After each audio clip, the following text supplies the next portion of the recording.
అందరికీ నమస్కారం. వాణి రాఖీ పండుగ రోజు రాఖీ పట్టుకొని అన్నయ్య లోకేష్ ఇంటికి వచ్చింది. అన్నయ్య ఇల్లు చిన్న 2 గదుల ఇల్లు. వాణి మెడలో పుస్తలు బంగారంతో చేయబడ్డాయి. అంతేనా, మంచి చీర, ఎత్తు చెప్పులు.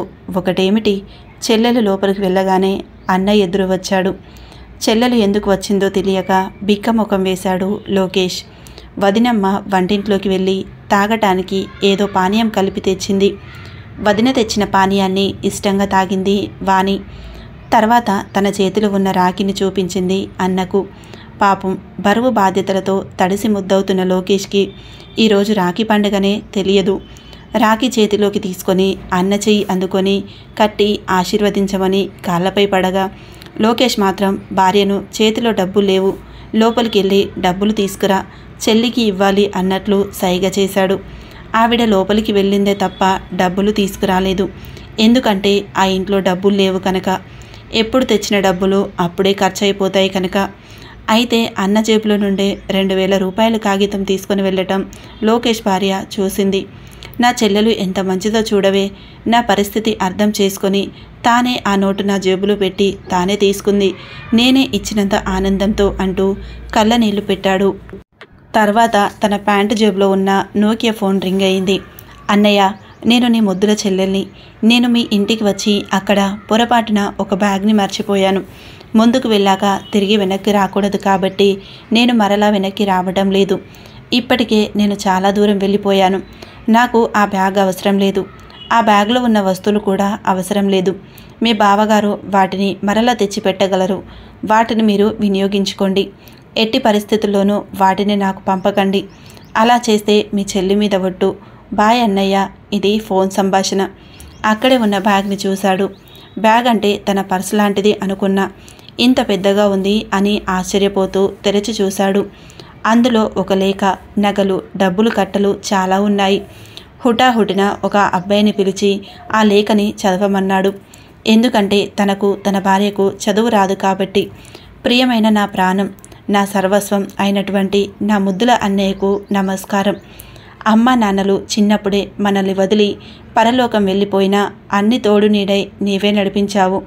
నా కోసం నీ చదువు అనే పదం కూడా తెలుసుకోలేకపోయావు. నన్ను చదివించి నువ్వు నిరక్షరాస్యుడివి అయినావు.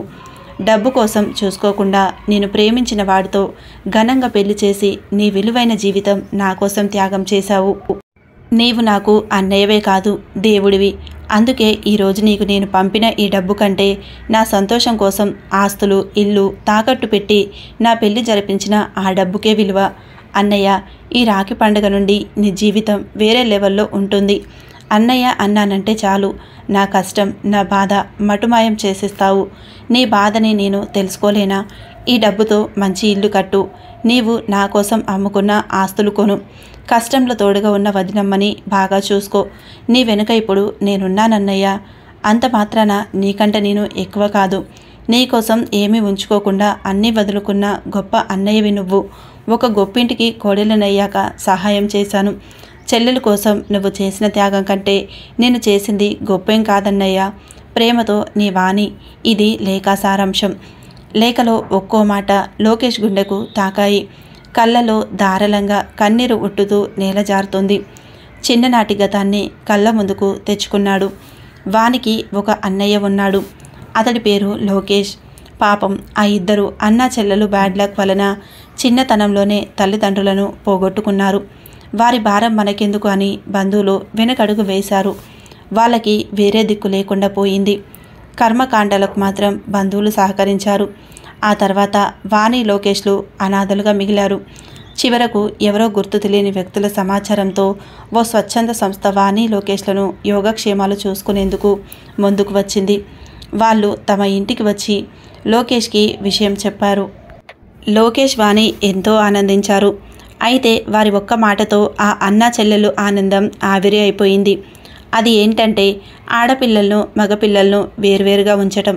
అన్నయ్యని విడిచి ఉండలేనని వాణి, చెల్లెని దూరం చేసుకోలేనని లోకేష్ ఏడవసాగారు. చివరకు లోకేష్ తన పంతం నెగ్గాడు.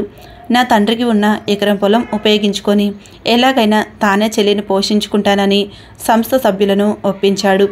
అప్పటి నుండి తానే వ్యవసాయంతో పాటు అన్ని పనులు చేస్తూ తాను బడి ముఖం చూడకుండా చెల్లిని బడికి పంపేవాడు. అన్నయ్య అంటే చాలు పరిగెత్తుకొస్తాడు. తనకు ఏం కావాలంటే అది కోనిచ్చాడు. యుక్త వయసుకొచ్చాక ఒక ఆర్మీ జవాన్ని వాణి ప్రేమించింది. పేదవాళ్ళం ఉద్యోగస్తులకు ఇచ్చి పెళ్లి చేయగలమా? కట్న కానుకలు భారీగా ఇచ్చుకోవాల్సిన పరిస్థితి ఈ రోజుల్లో ఉంది. లోకేష్ మాత్రం చెల్లినే తన ప్రాణంగా ప్రేమించాడు. తనకంటూ ఏమీ ఉండదని తెలిసినా చెల్లి జీవితం ఆనందంగా ఉండాలని కట్నం కోసం ఎకరం పొలం అమ్మేశాడు. పెళ్లి ఖర్చులు, పెళ్లి సామాగ్రి కోసం తన 6 గదుల ఇంటిని అమ్మి 2 గదుల ఇంటికి మారాడు. ఇంత కట్నం పోసి చెల్లెలు పెళ్లి చేసినందుకు వాణి భర్త లోకేష్పై ఎంతో అభిమానం పెంచుకున్నాడు. ఆ అభిమానం ఈరోజు అతని రుణం తీర్చుకునేలా చేసింది. కష్ట సుఖాల్లోనే కాదు, జీవితాన్ని త్యాగం చేయటంలో ఈ అన్నా చెల్లెలు ఒకరి ఒకరు మించిపోయారు. ఈ అనుబంధం ఇలా కొనసాగాలని కోరుకుందాం. ఈ కథ మీకు నచ్చితే ఒక్క లైక్ చేయండి. కొత్తగా ఎవరైనా చూస్తున్నట్లయితే ఛానల్ సబ్స్క్రైబ్ చేసుకోండి.